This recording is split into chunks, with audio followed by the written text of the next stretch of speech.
So we believe that the one and only is God, that in a biblical term, he's the Alpha. So he was always there. Okay? Actually, I'm gonna side note, but this is something we'll talk about later. Why did we decide that it was a man? It's not a man. It's not a man. It's not a man. We say him and Alpha. Yes. Alpha is a biblical term. I said this anyways. So it doesn't necessarily mean... It's No. The word Alpha, not Alpha male. The word Alpha, the Alpha and Omega, Alpha means the beginning. Right, okay. Right? Okay, no, you're absolutely right. God is genderless according to us. Interesting, okay. Right? So, in fact, in chapter 42 of the Quran, verse 10, it says, لَيْسَ كَمِثْلِهِ شَيْءٌ وَهُوَ السَّمِيعُ الْبَصِيرُ, that there's nothing like him at all, and he is all seeing, all hearing. He. The word he is in a...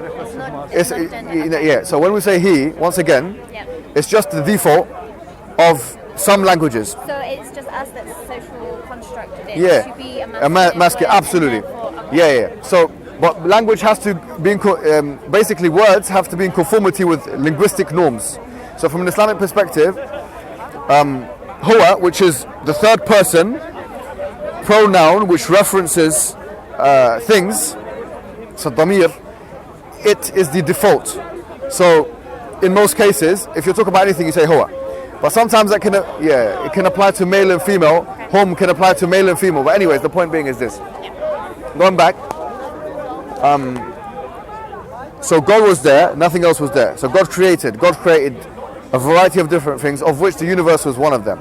He created it with precision and design.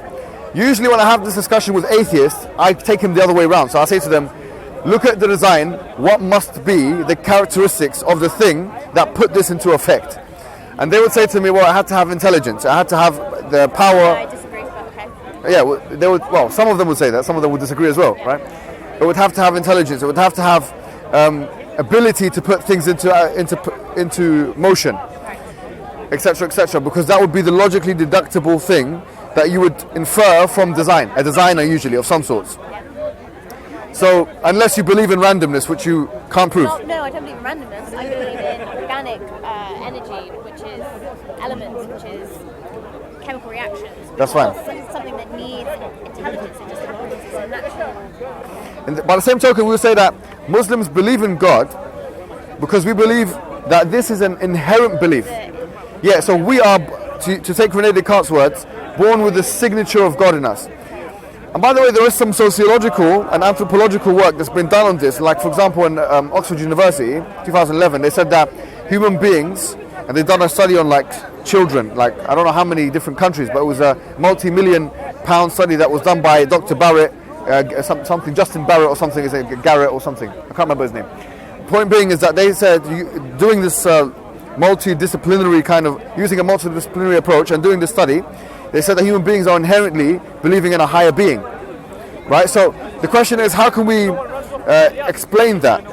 So we say this is explicable because of the first person subjective experience. The idea that there is a higher power and intelligence, that there is some kind of transcendent being that controls the affairs of the universe is something which I would argue is we believe naturally until we're socialized to believe in otherwise.